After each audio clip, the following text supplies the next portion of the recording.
Kalau saudara dan saya merasa butuh Tuhan, ditolong Tuhan, maka belajar dari orang Israel, mereka berseru-seru kepada Tuhan. Dan ketika mereka berseru, maka Tuhan mengutus orang-orang untuk menolong saudara.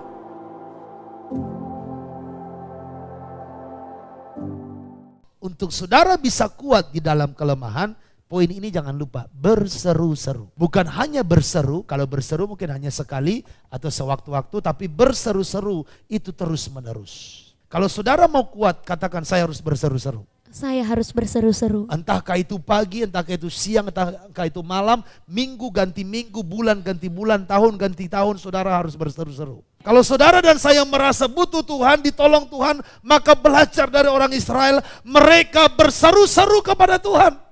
Dan ketika mereka berseru, maka Tuhan mengutus orang-orang untuk menolong saudara. Jadi Tuhan utus Yerubbaal, Barak, Yefta, dan Samuel. Ini orang-orang yang dipilih Tuhan untuk menolong bangsa itu. Jadi saudara, seruan kita itu bisa membawa kita untuk melihat pertolongan Tuhan. Jadi saat kita berseru, Tuhan tolong. Tadinya kan jalan tertutup, gak terjadi apa-apa, gak ada jalan apa-apa. Tapi saat kita berseru-seru, Tuhan bisa pertemukan kita dengan orang-orang yang dapat menolong kita. Tuhan bisa tunjukkan anaknya entah dari mana datang. Ada saja cara Tuhan. Amin. Saudara mau melihat bagaimana Tuhan mengutus orang-orang untuk menolongmu? Berseru, dalam kelemahanmu berseru.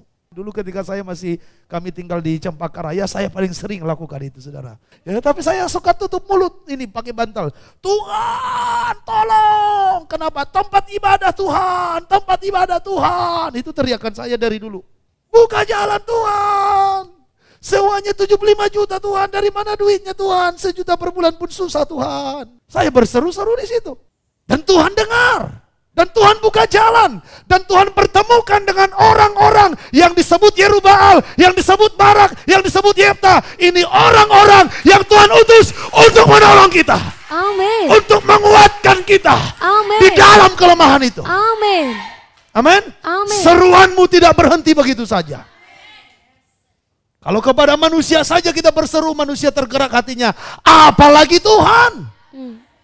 Pelayanan ini ketika kami doakan, serukan bersama dengan anak-anak Tuhan yang lain. Tuhan, buka jalan, buka jalan, buka jalan. Seruan itu memang sekali seolah-olah tidak terjadi apa-apa. Tetapi ketika berjalan setahun, Tuhan dengarkan seruan itu. Dan dia bela. Dan terus berseru sampai sekarang. Terus berseru. Tuhan tambah-tambahkan. Baik jiwa-jiwa, baik juga dalam pelayanan dan lain sebagainya. Amin. Makanya kuat di dalam kelemahan, bukan hanya semboyan. Jadikan itu menjadi pengalaman hidupmu. Tidak sukar loh saudara, Tuhan mengubah hidup kita. Yes.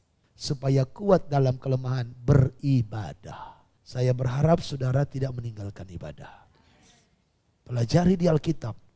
Sesulit apapun hidup orang Israel, ketika mereka kembali dengan ibadah yang benar, mereka selalu ditolong Tuhan. Sesulit apapun hidup saudara, kalau saudara kembali membangun ibadah yang benar, saya yakin Tuhan menggenapi janjinya, dia pasti menolong. Sekali dia berfirman, dia pasti menggenapi.